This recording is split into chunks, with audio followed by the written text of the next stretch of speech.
La dépression est un trouble de l'humeur fréquent, si fréquent que l'Organisation mondiale de la santé prédit qu'elle sera la première cause d'invalidité dans le monde d'ici à 2030. Qu'on ne s'y méprenne pas. La dépression n'est pas un vague à l'âme temporaire comme on peut tous en connaître, mais un véritable état de souffrance durable. Non, il ne suffit pas de se bouger pour sortir d'un épisode dépressif. Il ne s'agit pas d'une affaire de volonté. La dépression a mille et un visages.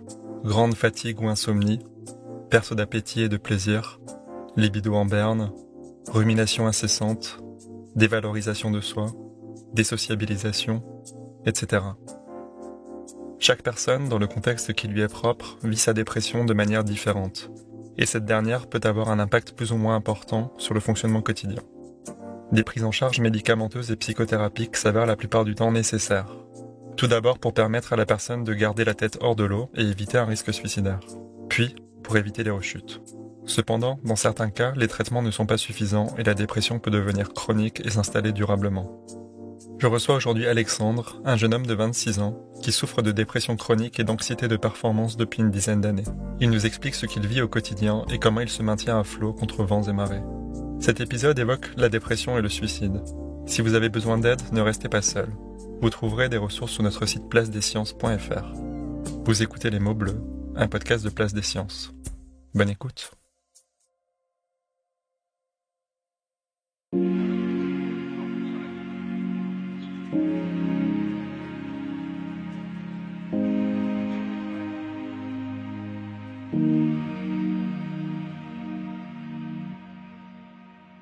Bonjour Alexandre. Bonjour Mickaël.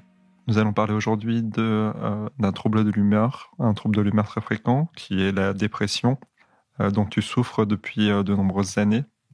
Très concrètement, pour commencer, est-ce que tu pourrais nous décrire brièvement, avec tes propres mots, ce qu'est la dépression ?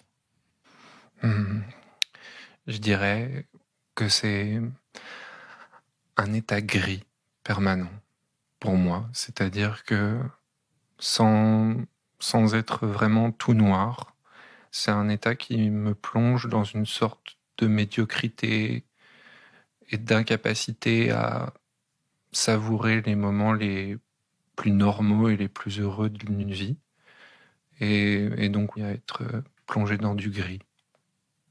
La couleur grise parce qu'elle a beaucoup de nuances, tout en symbolisant souvent quelque chose d'ennuyant et de pas très heureux en fait. C'est pour ça que je l'associe vraiment à ce trouble. Et la dépression n'est pas juste un état dichotomique entre le tout noir ou tout blanc. Il y a beaucoup de variations et donc de nuances. Alors on va parler essentiellement de l'histoire de ta maladie. Et on va peut-être commencer par ce qui est le plus simple, à savoir le présent. Au quotidien, ta dépression, elle se manifeste de quelle manière ? Quels sont les signes ? Tout d'abord, une hypersomnie et un manque de motivation constant pour les choses les plus simples de la vie, que ce soit manger, sortir de chez soi, voir des amis, s'engager dans n'importe quel processus professionnel, social. On n'a pas envie de mener la moindre action, ou pas l'envie, mais disons qu'on a une sorte de force qui nous retient en arrière et qu'on n'arrive pas forcément à battre. Et ces symptômes, ils ont commencé à quel âge ? Vers 17-18 ans. Alors je dis 17-18 ans, mais j'avais déjà connu des phases un petit peu, je pense a posteriori, que je pourrais qualifier de dépressives quand j'étais enfant, puis quand j'ai été adolescent. Mais c'était des phases assez courtes. Alors que depuis justement 17-18 ans, donc un peu moins de 10 ans maintenant, je suis dans la même maladie de manière chronique. Et donc tu dis que ça fait 10 ans que tu es dans cet état. Est-ce que cet état, il a évolué ? Est-ce que les choses ont empiré ? Est-ce qu'elles se sont un peu amoindries ? Est-ce qu'il y a une évolution qui peut être un peu cyclique, saisonnière ? Ou est-ce que c'est vraiment constant ? Je dirais deux choses. D'une part, c'est le caractère chronique de la chose, c'est-à-dire que sans chercher de l'aide et sans en obtenir, la maladie, elle est toujours là, mais évidemment, elle est plus ou moins faible selon les jours, mais selon même les périodes de l'année et selon les moments de la vie. Donc ça peut être en dents de scie. Voilà. J'ai eu des périodes où, sur ces 10 dernières années, où j'allais mieux, clairement, et d'autres où j'allais beaucoup moins bien.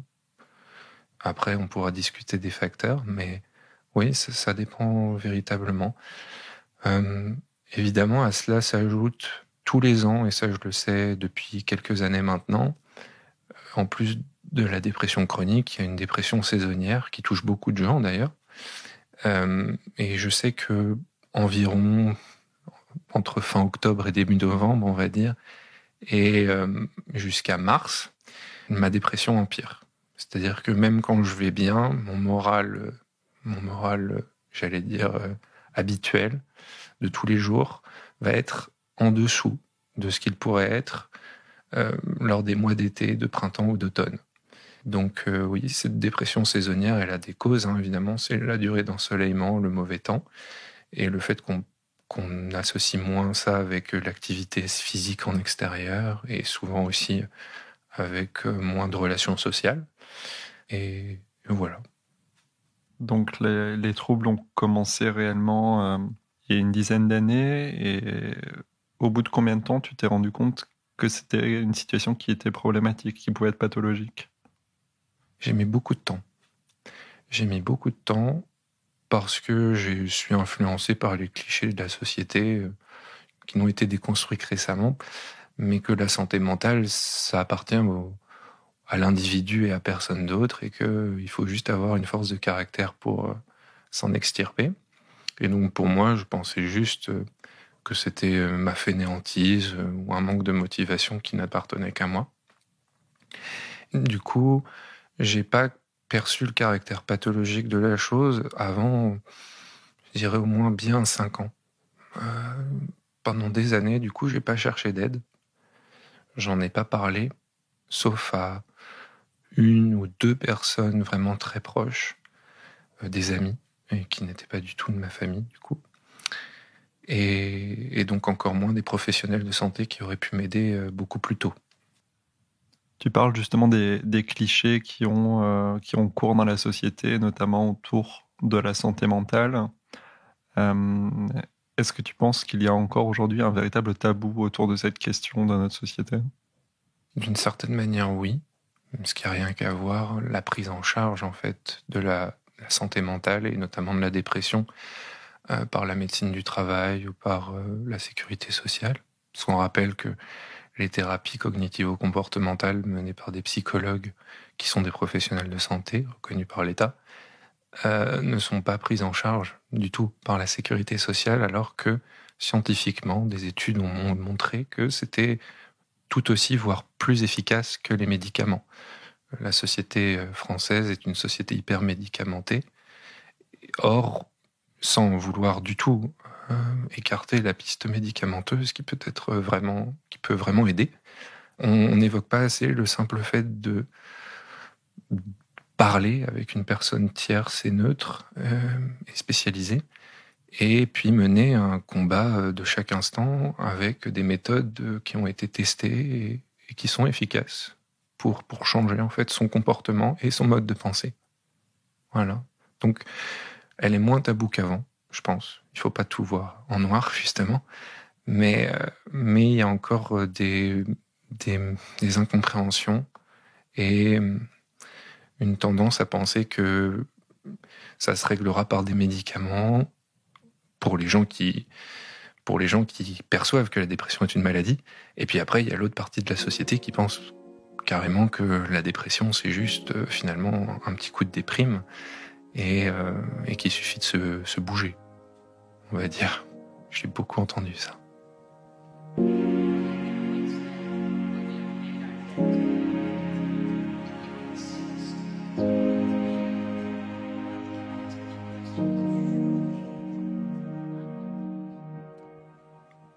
Et au terme des 5 années qu'il t'a fallu pour te rendre compte du caractère pathologique de ton état, c'était quoi finalement le premier contact pour aborder une prise en charge? C'était un médecin généraliste.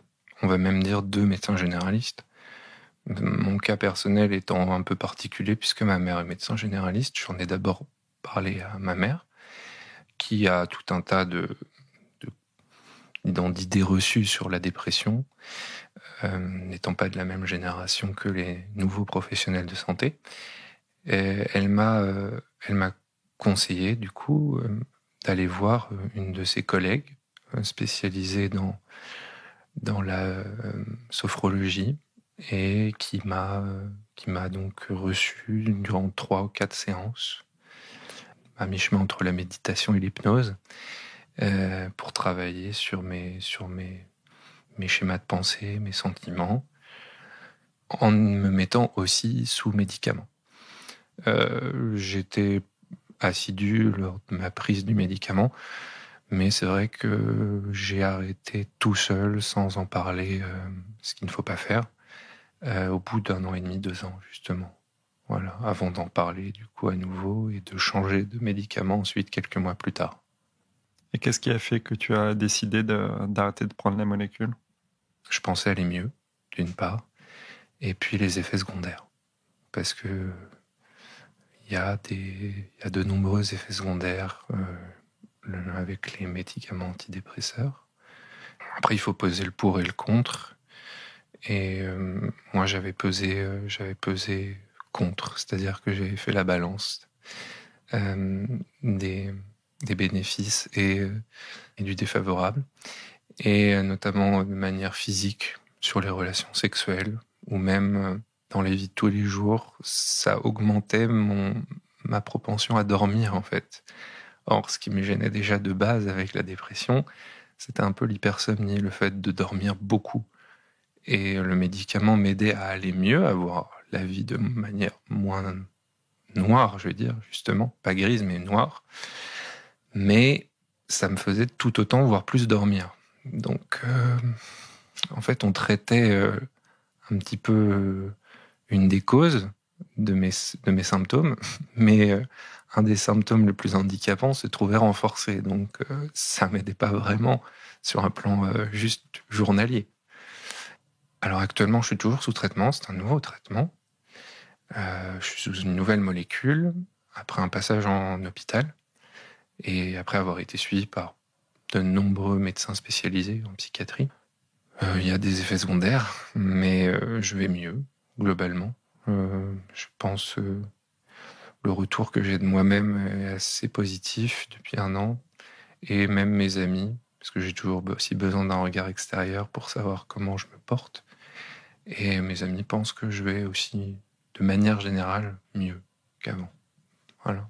D'accord. Et donc, au-delà de ces traitements médicamenteux, quel autre type de prise en charge est-ce que tu as expérimenté jusqu'à présent?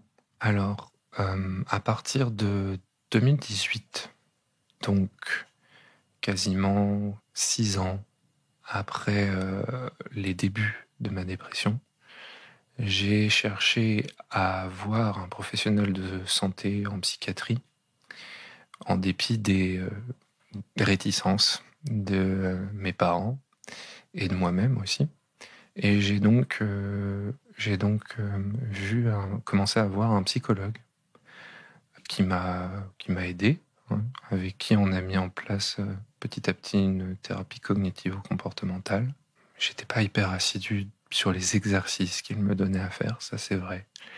Mais parce que j'ai du mal à agir sur mes schémas de pensée qui sont bien ancrés. Voilà, c'est un peu compliqué d'agir sur des schémas de pensée qui sont présents très profondément depuis l'enfance, on va dire. Mais ça me faisait quand même beaucoup de bien, parce que parler en fait avec une personne tierce qui est là pour soi, qui est neutre et qui sait ce qu'elle fait en fait, tout simplement, ça aide beaucoup déjà.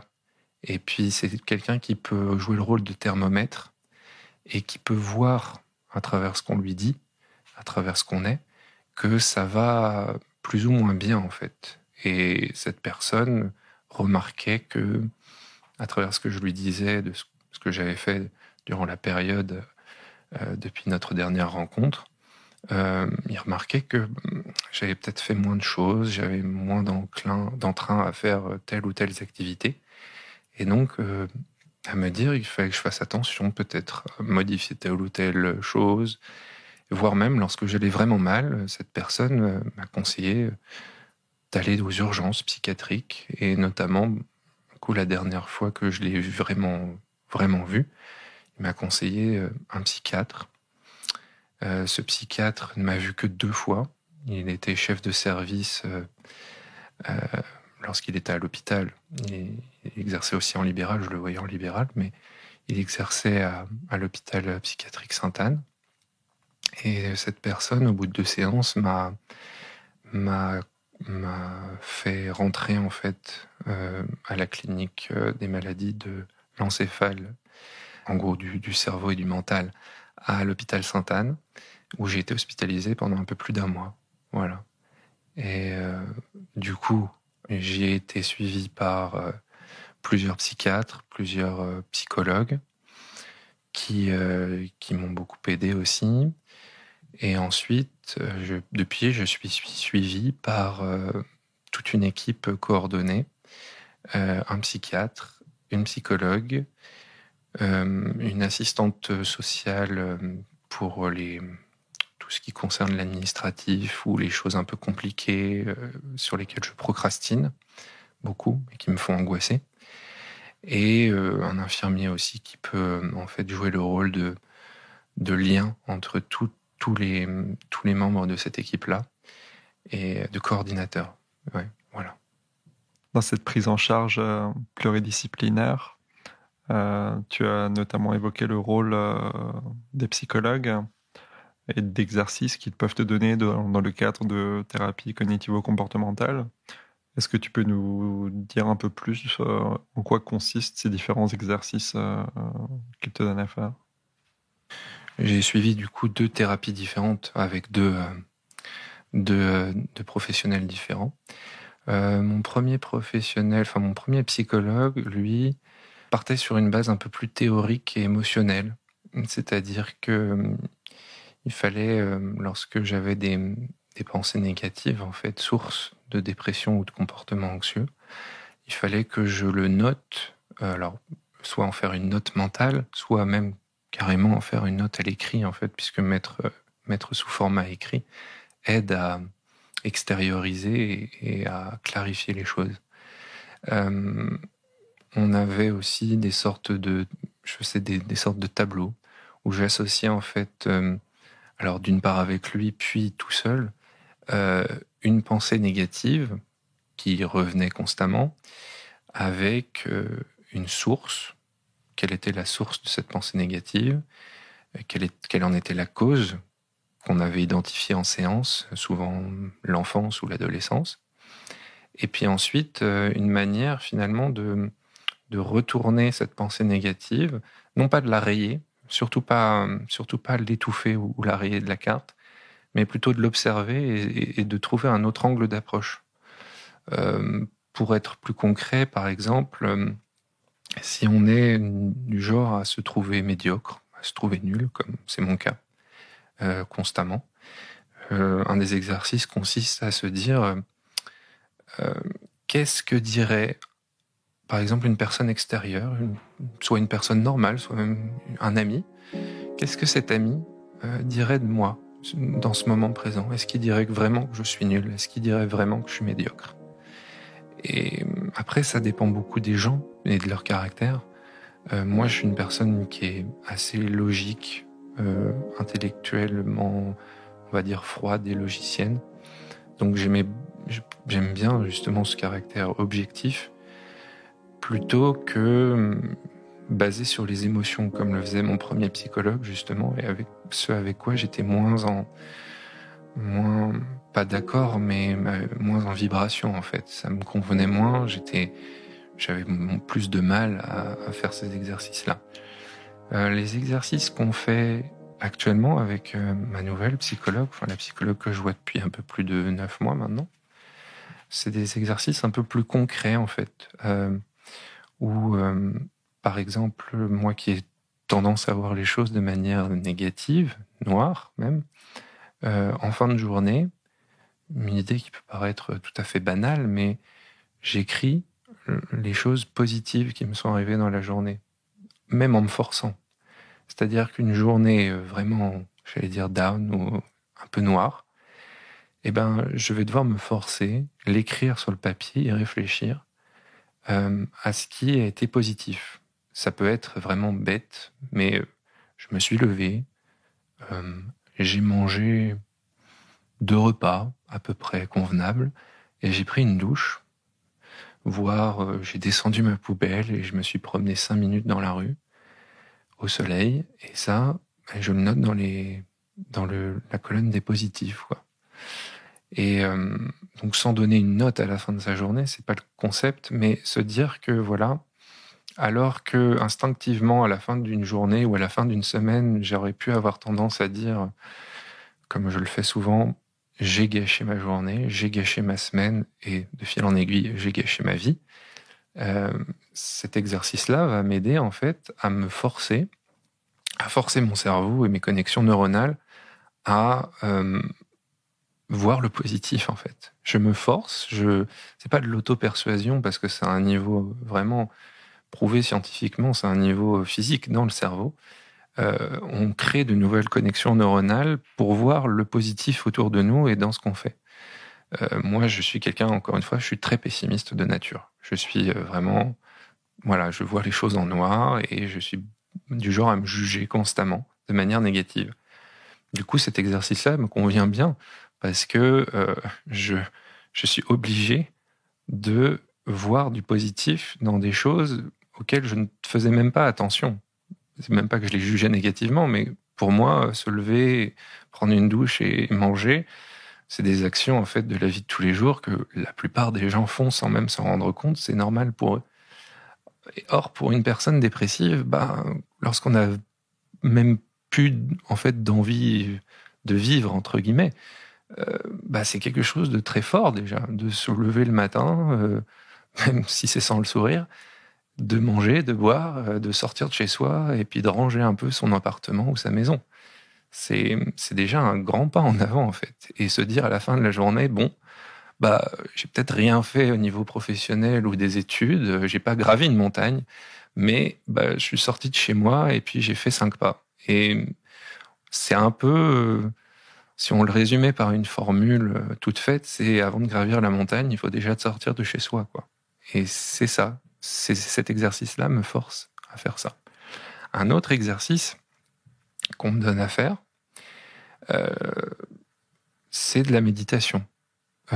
Alors, on a le cliché du yoga ou de la méditation orientale ou bouddhiste, ce qui peut être très bien au passage, hein, mais là, c'est une méditation de pleine conscience, donc qui est utilisée par psychiatres et psychologues, où on va pas tenter de faire le vide de l'esprit, mais en fait de revenir à sa respiration, revenir à son corps. Et évidemment, et c'est tout le principe de l'exercice, c'est pas d'éteindre les pensées, c'est de se rendre compte des pensées. C'est-à-dire qu'évidemment, il ne faut pas le prendre comme un exercice que j'avais tendance au début à faire, mais immédiatement, notre pensée dérive à une vitesse folle et on s'en rend compte durant cet exercice. On se rend compte que on va vraiment, le cerveau va à 1000 à l'heure, va se fixer sur n'importe quelle chose et dériver d'un sujet à l'autre. On entend le bruit d'un oiseau, on va penser aux avions, à un voyage, etc., etc. Et en fait, cet exercice de méditation de pleine conscience va consister à se dire, en fait, ah tiens, se rendre compte qu'on a eu une pensée. Pour les personnes dépressives, souvent des pensées négatives, et se dire, bon, j'ai cette pensée, voilà, je reviens à ma respiration. Et c'est déjà un exercice important parce que souvent les personnes dépressives ou anxieuses, en fait, sont tellement prises dans leur automatisme qu'elles se rendent même pas compte que ce sont des automatismes, des pensées automatiques et négatives. C'est-à-dire que c'est un peu comme si on était un moteur qui tournait à vide constamment comme ça, et on se rend pas compte qu'on n'a plus de carburant ou que le carburant est un peu toxique, quoi. Et là, c'est juste prendre un pas de côté et se rendre compte que ah bah tiens, en fait, j'ai des pensées négatives tout bêtement.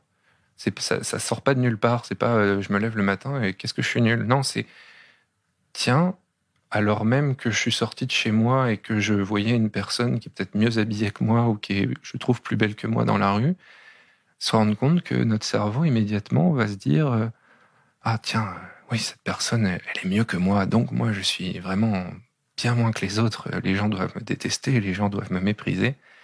Et la méditation de pleine conscience, une fois qu'elle est pratiquée régulièrement, va nous aider à nous dire ah, c'est juste une pensée en fait. C'est juste, c'est du bruit mental. Ce qui ne veut pas dire qu'il faut étouffer le bruit, mais qui veut juste dire que bah c'est que du bruit. C'est juste, c'est passager en fait, et que comme tout ce qui est passager, bah, on peut y faire attention. On peut aussi ne pas y donner trop d'importance. Et puis on peut le changer, ce bruit, avec quelque chose d'autre. Et donc ces deux exercices on va dire, de positivité et de prise de conscience des pensées négatives, qui sont assez complémentaires, ces deux exercices, me permettent en fait à chaque fois, tous les jours, où j'ai une pensée négative, à d'abord m'en rendre compte, puis à essayer de prendre un autre angle pour voir ce que je peux tirer de positif, en fait. Voilà.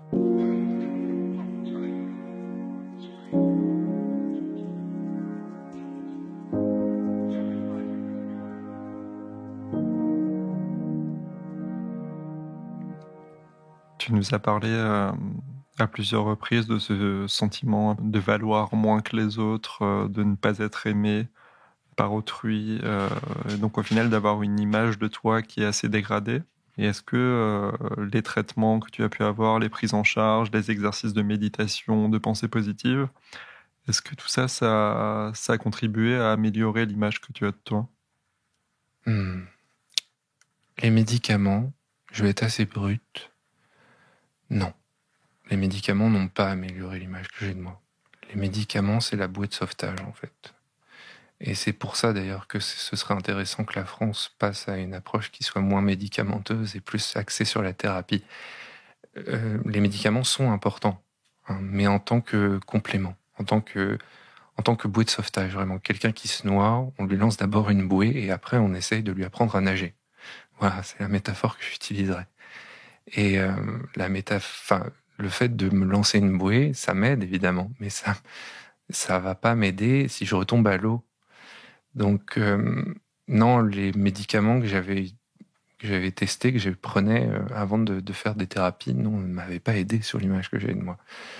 Ma première thérapie, où j'étais moins assidu, mais aussi qui avait une approche différente, plus émotionnelle et théorique, m'avait pas trop aidé non plus, parce que justement, étant un peu insensible à ce côté émotionnel et théorique, justement, ça a renforcé en fait mon idée que je faisais pas assez d'efforts et que j'étais trop nul pour être sensible à ma thérapie. Et ça renforce la mauvaise image qu'on a de soi.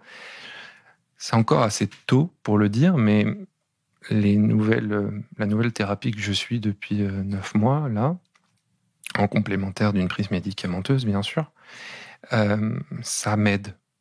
Ça m'aide. J'ai moins de mal à me dire que je suis pas si nul que ça, que je suis pas si médiocre que ça, que même si j'ai tendance toujours à me juger négativement, hein, j'ai moins de mal à passer outre et à faire des choses malgré tout, et sans avoir peur du regard des autres, de mon propre regard et de la peur de l'échec, en fait. Voilà. Mais je dirais que le plus important, c'est la thérapie. Ouais. La thérapie et la méditation. Et dans la période qu'on vit actuellement, dans ce contexte de pandémie, de restrictions de liberté, de confinement, semi-confinement, couvre-feu, restrictions de mobilité, est-ce que toutes ces restrictions ont eu un impact justement sur ton humeur, Est-ce que ça a pu aggraver tes troubles dépressifs ou au contraire, ça n'a pas forcément eu d'effet sur toi?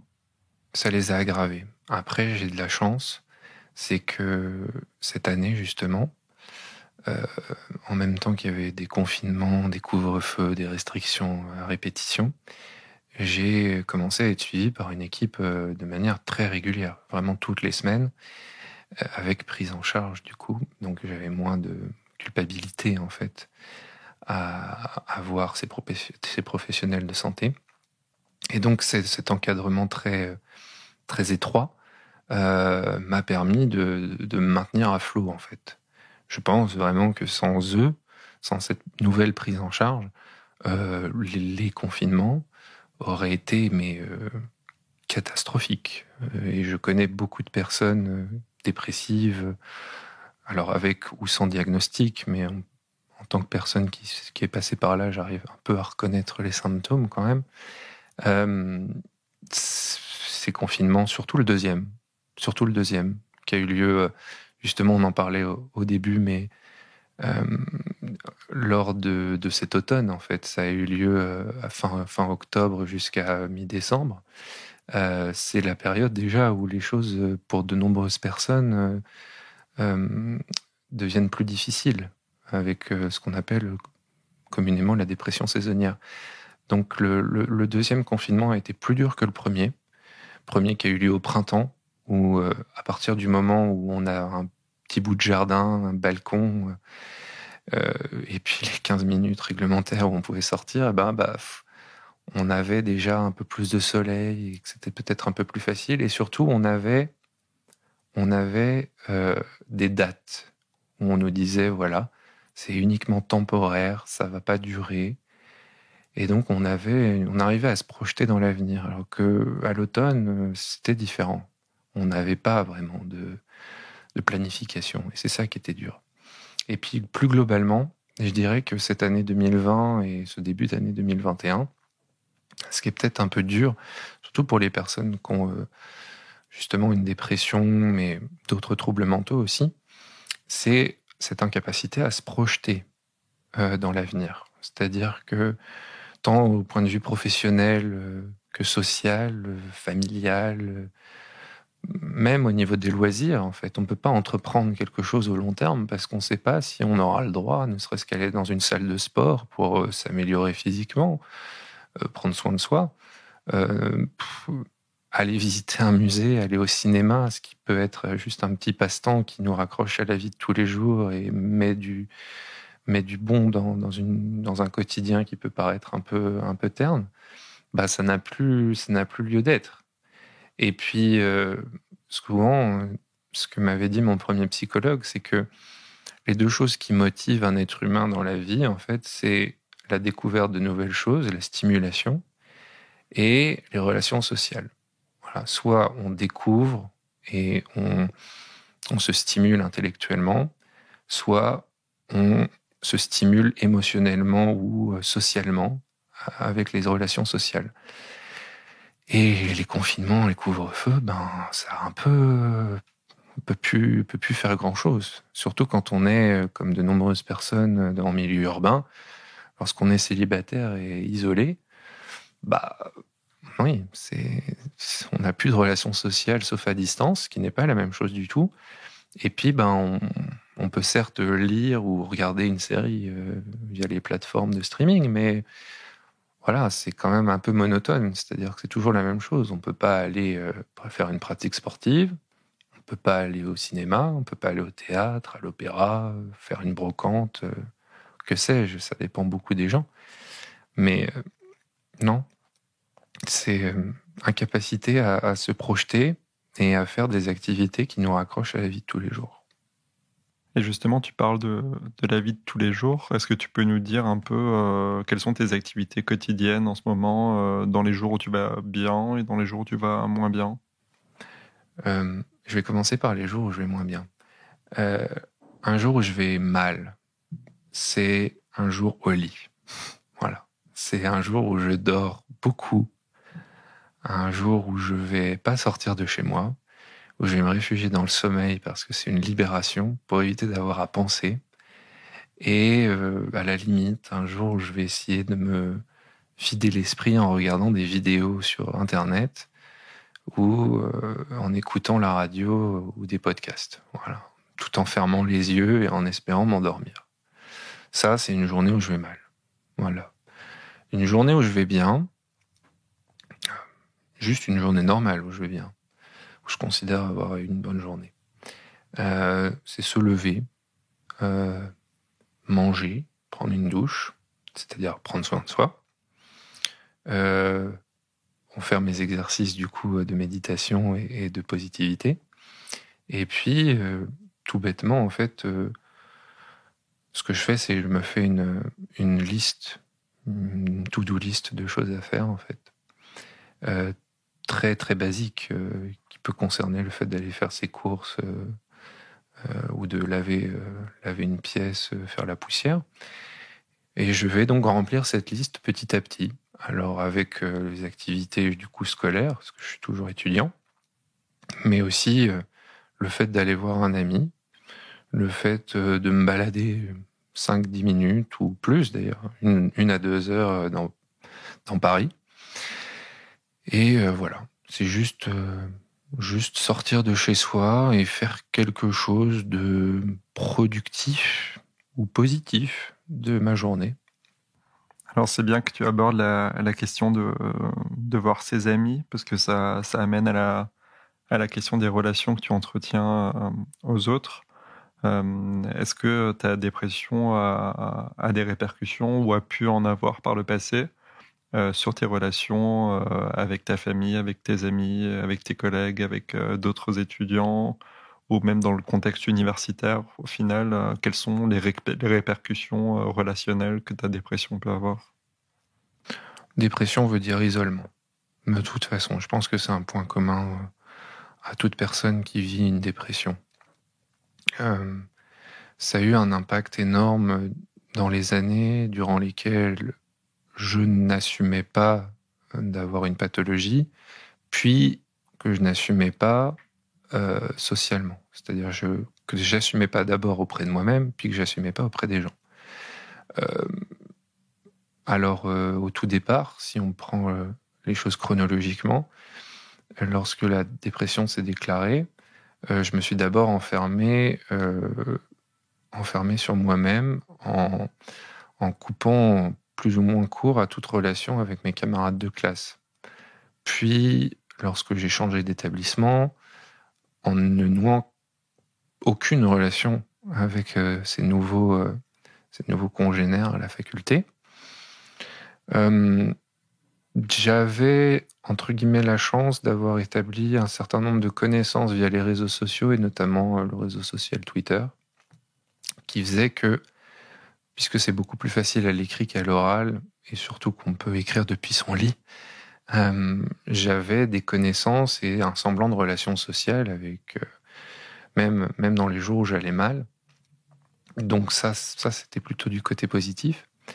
Mais durant, j'allais dire, les 5 années qui ont suivi le début de ma dépression, 5-6 années, ça m'a beaucoup empêché de mener à bien des projets amicaux.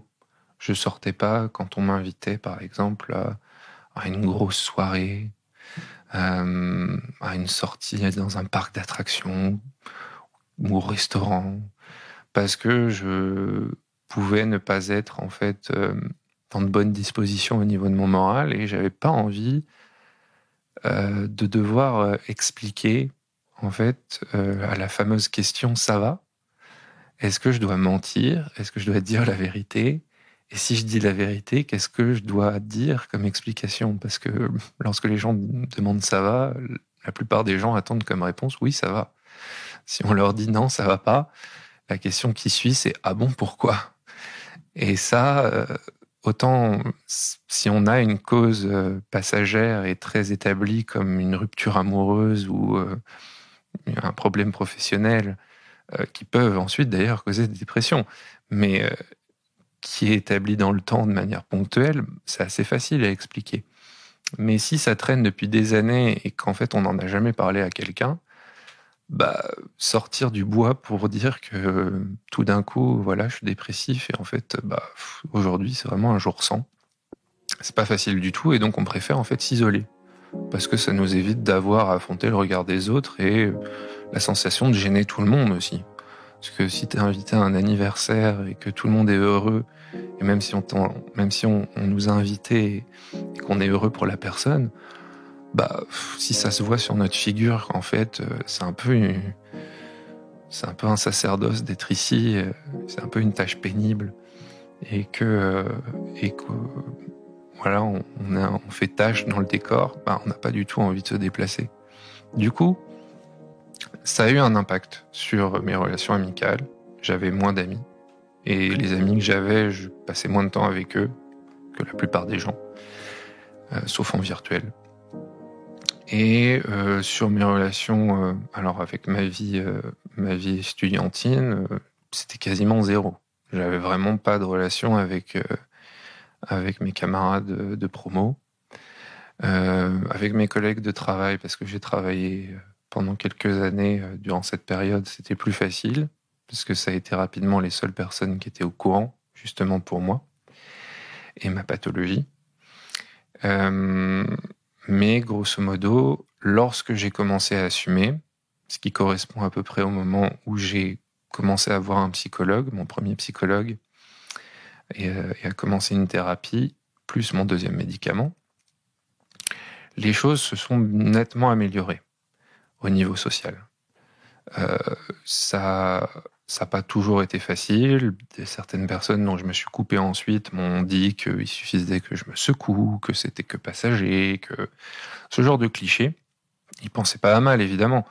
Mais bon, c'est vrai que lorsque vous dites à quelqu'un que vous avez des problèmes dans votre vie qui sont un peu plus profonds que seulement un coup de mou, certaines personnes comprennent pas. Et qu'il vaut mieux s'en éloigner, même ponctuellement, plutôt que de le subir. Mais la vaste majorité de mes relations sociales, et notamment de mes amis, ont parfaitement compris et étaient assez supportifs. C'est un anglicisme, mais je vais dire, m'ont soutenu. Voilà, m'ont soutenu. Comme ils pouvaient, mais ils m'ont soutenu. Et donc, je conseillerais aux gens qui savent être dépressifs et qui ne l'assument pas socialement, de l'assumer, alors pas vis-à-vis de tout le monde évidemment, mais vis-à-vis de leurs amis proches et peut-être moins proches, parce que ça aide beaucoup, les gens comprennent, je pense de plus en plus quand même, les médias, on parle de plus en plus, donc c'est plus facile qu'avant. Et puis ça aide beaucoup parce que vos réactions sont mieux comprises. J'en parlais tout à l'heure, mais si on vous invite dans un anniversaire et que vous dites que vous n'allez pas venir, au lieu d'inventer un bobard comme je faisais tout le temps, disant que j'avais une fuite d'eau, qu'il fallait que je répare de manière urgente, je peux tout simplement dire, écoute, j'ai très envie d'être là, mais honnêtement aujourd'hui, ça va pas. Ce qui peut mener la personne ou d'autres amis à vous dire, écoute, tant pis pour ce soir, mais est-ce que ça te dirait que je passe demain pour qu'on se voit? Et ça, c'est très bien parce qu'en fait, ils viennent vous voir dans peut-être un espace où vous vous sentez en sécurité ou moins anxieux ou dépressif, chez vous souvent, et puis vont peut-être vous encourager à sortir et à faire quelque chose sans vous forcer. Et ça, c'est très positif. Et à partir du moment où tu as commencé à assumer ta dépression auprès de ton entourage, euh, au final, ça s'est déroulé comment? Qu'est-ce qui a causé le déclic, l'étincelle, pour que tu te dises maintenant il faut que j'en parle? Les pensées suicidaires. Les pensées suicidaires et le fait de se sentir à bout du mensonge. Parce que pendant des années, en fait, je mentais à mes parents sur ma situation scolaire et sur ma situation mentale, en fait, tout court. Mes parents pensaient que j'avais continué à être une personne assez solitaire, qu'il n'y avait pas de raison forcément de s'inquiéter, et puis qu'au niveau de ma scolarité, les choses étaient parfaitement normales et que j'avais pas du tout pris de retard. Alors qu'en réalité, je m'étais déscolarisé en fait 1 an après le début de ma dépression, et que j'avais commencé à travailler. Mes parents étaient au courant que j'allais commencer à travailler, mais pensaient que je continuais en parallèle à suivre des cours à distance et à avancer en fait dans ma scolarité à l'université, ce qui n'était pas le cas. Donc évidemment, je mentais. J'allais même jusqu'à donner des fausses notes à mes parents, enfin le genre de choses qu'on fait lorsqu'on est en CE2. Et j'en avais assez de mentir. Donc j'ai tout avoué, hein, comme un petit enfant à mes parents. Et tant sur ma scolarité que sur mon état mental. Voilà. Et ça s'est pas passé de manière toute parfaite non plus, hein. Mais a posteriori, je le regrette pas du tout parce que c'est beaucoup plus facile. La charge mentale est plus facile au quotidien. C'est parce que lorsqu'on ment à son entourage, non seulement on va mal, mais on doit prétendre qu'on va bien. Et ça, c'est éminemment compliqué parce que mettre un masque tous les jours, c'est impossible. Ça fatigue intellectuellement, moralement, énormément. Aller mal, c'est quelque chose déjà en soi de compliqué, mais prétendre aller bien, c'est un combat de tous les instants, surtout lorsqu'on est entouré. Si on est solitaire, à la limite, mais si on a une famille, des amis avec qui on est assez proche, c'est possible, mais c'est pas vraiment, je le conseillerais à personne. Voilà, parce que pour sa propre santé mentale. Voilà.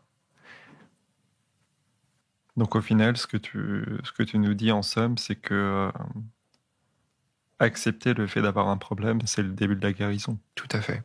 Et donc est-ce que tu aurais d'autres conseils à donner aux personnes qui souffrent de dépression? De manière générale, donc déjà, avouer à soi-même qu'on a un problème. C'est la première étape. S'assumer en fait auprès de soi-même.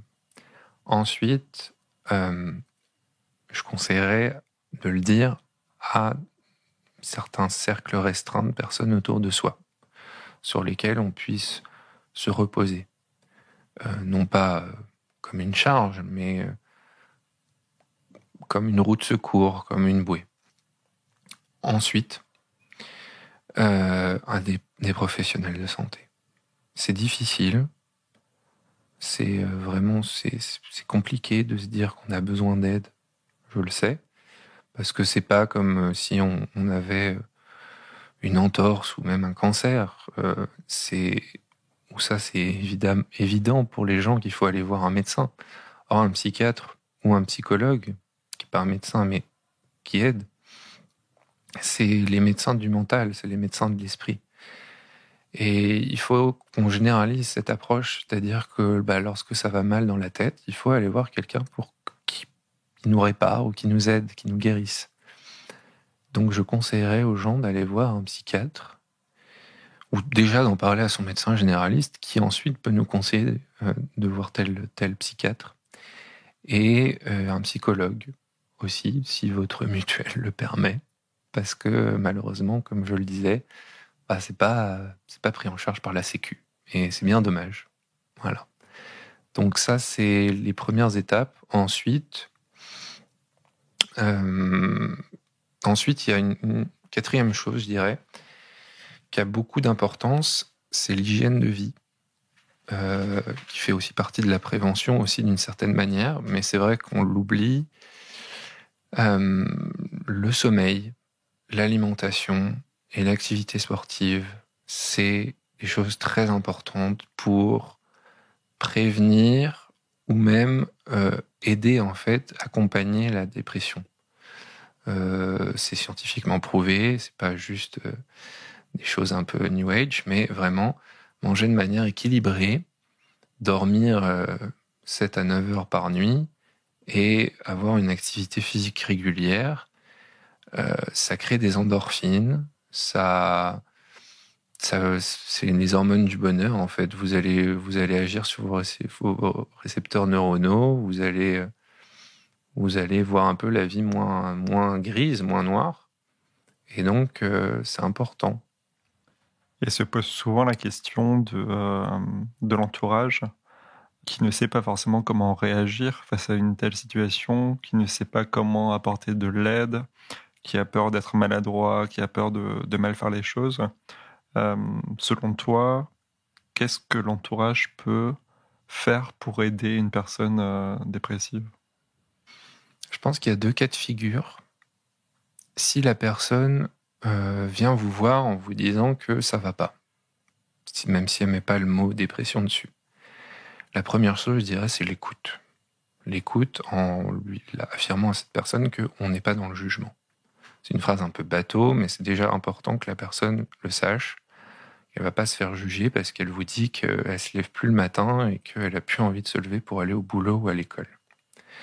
Donc il faut être dans une sorte de bienveillance vis-à-vis de cette personne, l'écouter, et puis je pense lui dire qu'on sera là pour elle, pour des petites choses telles que oui, aller faire une promenade, l'aider à aller faire du sport, aller au cinéma, boire un verre, ce genre de choses toutes bêtes en fait qui créent des relations sociales et qui stimulent la personne dépressive pour sortir de chez soi. Et si une personne par contre ne vient pas vous voir mais que vous avez remarqué tous les symptômes d'une dépression, c'est un peu plus compliqué parce que vous avez peut-être pas envie d'envahir sa vie privée et de la braquer. Et ça se comprend tout à fait. Je dirais qu'il faut profiter peut-être d'un moment où la personne, où ça se voit particulièrement, que la personne va mal. Ne pas la brusquer, mais lui dire peut-être, écoute, j'ai remarqué que tu avais l'air d'avoir un peu le moral en berne. Est-ce que tu veux qu'on en parle ? Te sens pas forcé surtout, mais sache que je suis là. Voilà. Et que je tiens à toi et que si ça va pas, tu peux toujours me parler. Déjà, c'est un énorme premier pas. Et ensuite, si la personne, du coup, se confie à vous, on revient au premier cas de figure. Affirmer qu'on est là pour la personne, l'écouter, ne pas la juger, et peut-être mettre en place une certaine routine avec cette personne, peut-être la voir 1 fois ou 2 fois par semaine pour prendre un café, discuter, se dire tiens, et si on allait au sport ensemble, et si on allait au cinéma. Et c'est des choses toutes bêtes, mais ça a une efficacité prouvée en fait. Juste entourer la personne, pas de manière étouffante. Il faut pas que la personne se sente oppressée et se dise il faut que j'aille bien pour que la personne, pour que vous ne soyez pas déçus. Parce que là, on arrive dans un autre mécanisme. Donc il faut pas opprimer ou étouffer la personne, mais il faut être présent. Donc c'est ça aussi qui est difficile, et je comprends très bien. Il faut être à distance, mais en même temps proche. Et donc je pense que l'écoute, le non-jugement et la mise en place concertée d'une petite routine sociale impliquant la personne, qui peut ensuite se développer vers une aide pour raccrocher les wagons en termes professionnels ou scolaires ou dans les domaines où elle a une difficulté. Mais déjà, juste sortir de la zone noire de l'isolement pour faire des choses. Voilà.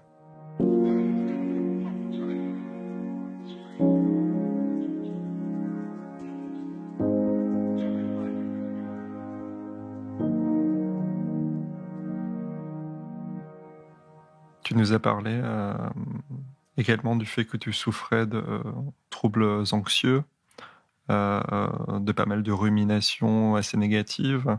Au final, ce sont des schémas de pensée qui sont, comme tu l'as dit, ancrés en toi depuis très longtemps et sur lesquels tu as essayé de travailler avec tes psychologues. Est-ce que tu peux nous décrire peut-être avec un peu d'introspection comment se mettent en place ces schémas de pensée quand ils t'arrivent dans la tête? Déjà, souvent, les troubles anxieux, la dépression sont souvent en comorbidité. Ça veut dire, c'est un grand mot pour dire que les gens qui ont des troubles anxieux sont souvent aussi dépressifs et inversement. moi, mes schémas de pensée négatifs, donc qui sont ancrés en moi depuis l'enfance et l'adolescence, c'est des schémas de type performance. Performance et anxiété sociale, c'est-à-dire regard des autres. Donc, il faut que je performe et il faut pas que je déçoive. Voilà. C'est les deux principaux schémas de pensée que j'ai. Et ben, dans toutes les actions en fait que je mène au jour le jour, des actions, alors en particulier les actions qui ont de l'importance au niveau social ou professionnel, scolaire et sur lesquelles on est jugé souvent, ça, c'est des schémas qui reviennent dans ma tête et qui me disent voilà, Alexandre, vraiment, t'es médiocre, t'es nul. Tu vois bien que cette personne avec qui tu parles a beaucoup plus de diplômes que toi. Vous étiez ensemble à la fac, elle a beaucoup avancé dans sa vie, alors que toi, t'as fait du surplace. Vraiment, tu te rends compte, cette année, t'as rien fait. T'es nul. T'as gâché ton année, donc t'as gâché ta vie. Ce genre de répétition. Et donc ça, c'était le côté performance, et il y a le côté anxiété sociale, regard des autres, et qui suit en fait, et qui se manifeste, on va dire, typiquement lorsque je suis dans une discussion avec une personne que je peux admirer, jalouser même, d'une certaine manière, et mon cerveau va me dire qu'est-ce qu'elle doit penser de toi, cette personne? Au fond, elle doit te mépriser. Franchement, vu comment toi tu te vois, la personne, elle doit vraiment te voir encore pire. Et donc voilà, c'est ça. Des schémas qui sont omniprésents et en fait qui mènent à la peur de l'échec. Et la peur de l'échec qui va avec la méticulerie, avec le fait d'être méticuleux et perfectionniste, ça va avec la procrastination. Ça veut dire que, étant donné que je pense ne pas pouvoir faire quelque chose de bon, et chez moi, bon, ça veut dire parfait, autant ne pas le faire. Puisque de toute façon, je vais échouer et je vais être mal jugé. Donc d'une certaine manière, est-ce qu'il vaut mieux pas que je ne le fasse pas? Comme ça, j'aurais échoué, mais d'une certaine manière, je serais peut-être un peu moins jugé parce que j'ai même pas tenté. Et on juge pas quelqu'un qui fait pas un marathon. On juge le type qui arrive dernier. Donc, ça m'a empêché pendant des années de candidater à des postes ou à des formations en fait à la fac ou dans des écoles. Et oui, c'est pas une solution à long terme évidemment parce que on se retrouve un peu bloqué et ça renforce encore ces pensées négatives qui disent tu n'avances pas et tu rates ta vie, tu passes à côté de ta vie. Donc voilà, c'est ce genre de schéma de pensée sur lesquels je travaille constamment maintenant pour essayer d'avancer. Et je dois dire aussi que ça peut aller très loin parce que là on parle des choses les plus compréhensible entre guillemets parce qu'évidemment on peut tous avoir peur d'échouer professionnellement ou au niveau des études, mais moi ça a été jusqu'au point où pendant 7 ans je suis pas parti en voyage et en vacances parce que j'avais peur de pas assez profiter. Et c'est quand même assez fou quand je me rends compte a posteriori, c'est-à-dire que je m'empêchais de partir en vacances ou en voyage à l'étranger ou même en France parce que je me disais, tu vas passer des moins bonnes vacances que les vacances idéales que tu aurais pu passer, comme on peut voir chez tes amis lorsqu'ils postent leurs photos de vacances sur Facebook ou Instagram. Et ça me fait sourire a posteriori parce que c'est vraiment quelque chose qui en fait paraît totalement illogique. On part en vacances pour aller bien et pour profiter de bons moments. Et en fait, je préférais ne pas passer de bons moments du tout plutôt que de passer un moment parfait. Et c'était quelque chose, oui, ça se retrouvait dans les vacances, ça se retrouvait dans la nourriture. Je préférais ne pas manger plutôt que de faire un dîner qui me convenait pas en me disant, je suis vraiment un mauvais cuisinier. Et ça se retrouvait pour tout, en fait. Ça se retrouvait même, oui, pour l'activité sportive, se dire, je préfère ne pas aller à la salle de sport plutôt que de me dire, une fois que j'y étais, j'ai vraiment fait une séance pas terrible aujourd'hui, j'ai pas fait beaucoup de longueur à la piscine, ou c'est vraiment nul. Sauf que c'est stupide en fait, parce qu'on n'avance à rien et que oui, ça prête à sourire d'une certaine manière, parce que mais ça, il fallait que j'en sorte, quoi. Et ça, c'est cette anxiété de performance et cette anxiété sociale, peur du regard des autres, elle était présente dans absolument tout ce que je faisais. Et aujourd'hui, elle l'est moins. J'ai moins de mal à faire des projets. Alors, toujours du mal à faire des projets sur les choses, entre guillemets, importantes comme du scolaire, du professionnel. Ça mettra du temps à changer, je pense. Mais, par exemple, je me suis accordé cet été, lorsqu'on avait un peu de répit au niveau du confinement et couvre-feu, etc. Je me suis accordé un mois de vacances, totalement à l'improviste, en Italie, avec un ami, puis tout seul. Chose que j'aurais jamais faite si j'avais pas été un peu mieux dans ma tête. Et pareil, en 2018, je me suis mis à faire, lorsque j'ai consulté mon premier psychologue, je me suis mis à faire beaucoup plus de sport. Et donc, par un cercle bénéfique, j'allais mieux, puisque je faisais de plus en plus de sport et que j'accomplissais des objectifs que je voyais, en fait, objectivement accomplir. Donc voilà. Donc, parmi les choses qui te font du bien, il y a les voyages, il y a le sport. Est-ce qu'il y a d'autres choses, des petites choses qui te font du bien, dans lesquelles tu peux te réfugier quand ça va pas très bien? Le sport, c'est quelque chose d'important pour moi. Les voyages, c'est peut-être un peu différent parce qu'on peut pas vraiment partir au pied levé comme ça, surtout en ce moment. Mais sinon, il y a la méditation. Je le prends parfois comme un exercice, donc c'est pas forcément un moment de plaisir, mais parfois si. Et ça me permet de décrocher du cycle négatif dans lequel je me suis empêtré. Sinon, il y a les relations sociales. Et ça, c'est vraiment important. Pourtant, à la base, j'étais quelqu'un de solitaire. Et j'ai changé, en fait, avec la thérapie. Je m'en suis rendu compte, vraiment. Je me suis beaucoup plus ouvert aux autres. Et voir des amis, en profiter pour boire un verre, manger un repas ensemble, discuter. Ça m'aide vraiment.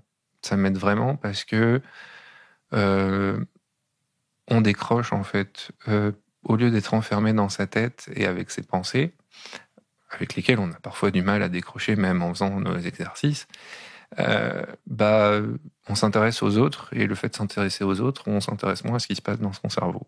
Donc, oui. Je dirais que mon plan de crise, d'ailleurs, que j'ai établi avec ma thérapeute, on l'appelle comme ça, un plan de crise, consiste, moi, déjà à, en fait, ne serait-ce que de se lever, de se dire que c'est pas parce qu'il est 13h que j'ai raté ma journée, il y a encore un certain nombre d'heures à passer dans la journée, et je fais une petite liste de choses à faire, du plus simple, vraiment le plus basique, jusqu'à le plus compliqué. Et donc je me douche, je prends juste un petit déjeuner ou un déjeuner, et le simple fait de prendre soin de soi aussi, le fait le fait de prendre une douche, de faire un peeling, ou aller chez le coiffeur pour se sentir un peu beau, ça aide aussi parce que voilà, on a fait quelque chose de sa journée et puis on a une meilleure estime de soi à la fin. Donc de manière générale, le sport, les voyages, l'activité physique et les amis et la méditation, et au jour le jour, me faire une petite liste d'objectifs vite fait, d'objectifs qui sont accomplis en fait de manière facile et immédiate. Parce que le simple fait de mettre une croix sur ces objectifs va vous entraîner dans un mouvement positif qui va vous satisfaire, en fait. Le simple fait de se dire, tiens, j'ai fait une chose, deux choses, trois choses, même si c'est des choses très simples comme faire la vaisselle, prendre une douche et puis se raser, le cerveau va se dire, je suis sur ma lancée, en fait. Je suis sur quelque chose là. Et on va moins penser, de manière immédiate, on va moins penser négativement, et on va être tenté de se projeter en avant pour aller faire quelque chose de positif. Et au lieu de juste de se raser, faire la vaisselle et faire la douche, on va se dire, tiens, j'ai 4 mails à envoyer. Bon, ça fait une semaine que j'attends et que je procrastine. Déjà, je vais en envoyer un. Voilà. Et puis, en fait, vous en avez envoyé un, et vous vous dites, bon, il me reste encore finalement une demi-heure. Allez, si je faisais 2 autres. Et ainsi de suite. Et en fait, c'est comme ça qu'on combat aussi la procrastination, qui est un des symptômes de la dépression, je pense. C'est accomplir des petits pas plutôt que de réfléchir à l'objectif final. Et ça, c'est encore un conseil que m'avaient donné mes thérapeutes, c'est que on n'atteint pas le sommet de l'Everest en réfléchissant tout de suite aux 8000 mètres. On franchit l'Everest en se disant, déjà, il y a un premier col là-bas, il est à 200 mètres, je vais déjà essayer de l'atteindre avant de penser aux 8000 mètres. Et puis, ne serait-ce que de sortir de chez soi, en plus. Donc, voilà, c'est des petits objectifs qu'on enchaîne immédiatement et qui nous mènent vraiment sur la lancée pour la poursuite de la journée. Et à la fin de la journée, vous pouvez vous rendre compte que vous avez accompli 20, 30 choses et vous dire à la fin de la journée, justement, c'était une bonne journée. Et ça, par exemple, ça m'arrive après 3 mauvais jours et je me rends compte, là, finalement, c'était une bonne journée. Et le lendemain matin, je me réveille, je suis toujours dépressif, mais c'est un bon jour. Voilà. Et dans cette stratégie des petits pas, actuellement, tu en es où dans tes études et qu'est-ce que tu entrevois comme le prochain petit pas dans cette voie? Je suis en master de droit. C'est la 2e année que je fais ce master, puisque l'année dernière, j'ai été hospitalisé et il y a eu les confinements, donc je savais pas continuer. C'est pas quelque chose qui me plaît. J'avais fait ça vraiment par défaut. Chose qui avait tendance, du coup, à me déprimer jusque-là, mais que j'assume maintenant plus ou moins, donc disons que c'est plus facile.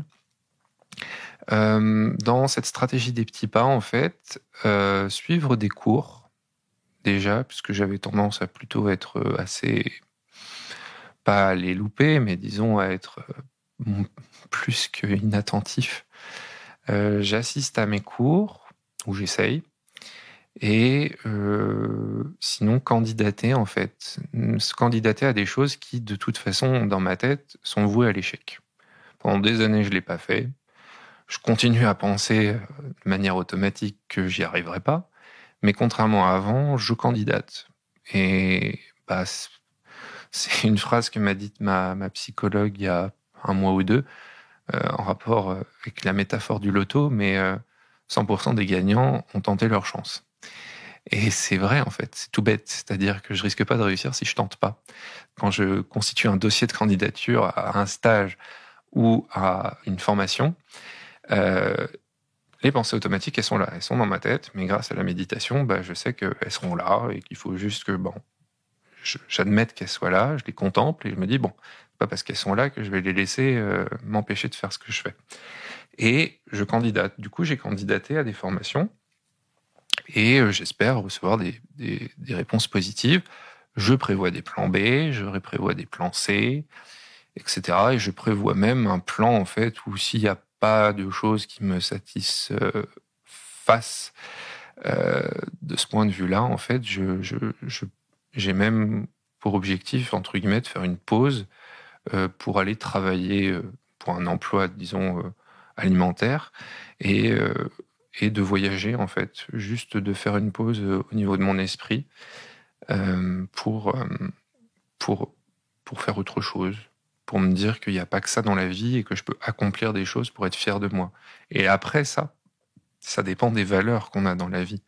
Parce qu'il y a des gens, évidemment, leur valeur, c'est de voyager, c'est de découvrir des choses, c'est de lire. Moi, c'est ça, par exemple. Il y a des gens, leurs valeurs, et elles sont tout aussi bonnes, c'est de fonder une famille ou d'avoir un grand cercle amical. Et dans ces moments-là, il faut se dire, voilà, sur quelles valeurs j'ai envie de me reconcentrer. Et donc, si ça marche pas, toutes les étapes que je mets en place, je ferai un pas de côté et je me dirai, et je suis déjà en train de le faire au cas où, est-ce que je vais pas, par exemple, prendre un emploi à l'étranger, facile, entre guillemets, à obtenir, pour pratiquer une langue. Voilà, ce genre de choses. Et justement, ton emploi idéal, ce serait quoi? Tu te rêverais en quoi? Oh là, je suis un peu à touche à tout en fait, donc ce serait quelque chose de très stimulant. Je suis assez analytique et donc du coup ce serait un métier dans les relations internationales, la diplomatie, les, la- les affaires publiques, ce genre de choses. Je suis un peu un touche-à-tout, donc j'ai toujours eu du mal à me projeter, et encore aujourd'hui, je ne sais pas de manière définie vraiment. Si on me demande un poste ou une branche, je ne saurais pas te dire, mais j'ai des domaines de prédilection, donc je peux les dire. Oui, c'est tout ce qui touche aux affaires publiques, la diplomatie, les affaires étrangères, ce genre de choses. Voilà.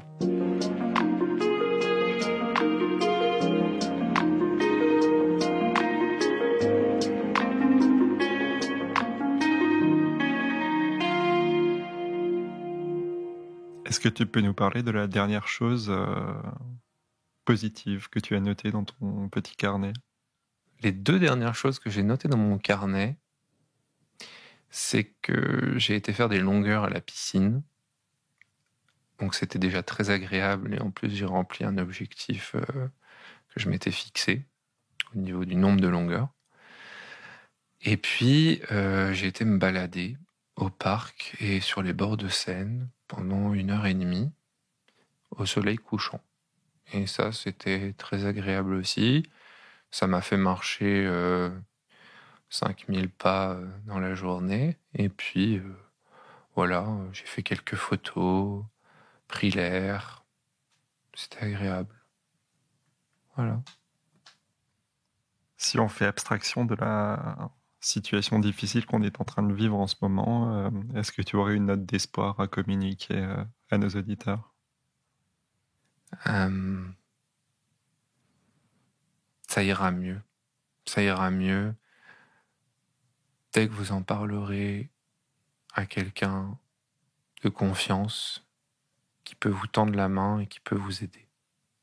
Voilà, je pense que c'est ça, le plus important. Alors moi, j'aimerais ajouter quelque chose, Alexandre. Premièrement, te remercier encore une fois d'avoir participé à cet épisode.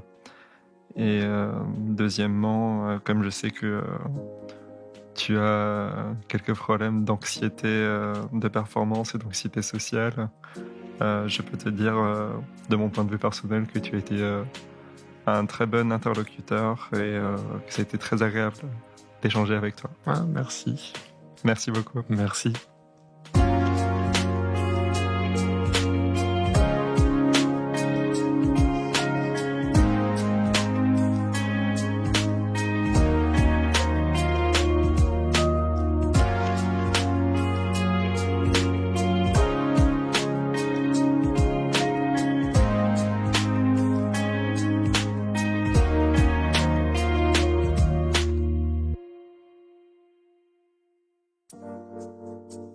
Vous venez d'écouter Les mots bleus, un podcast de Place des Sciences.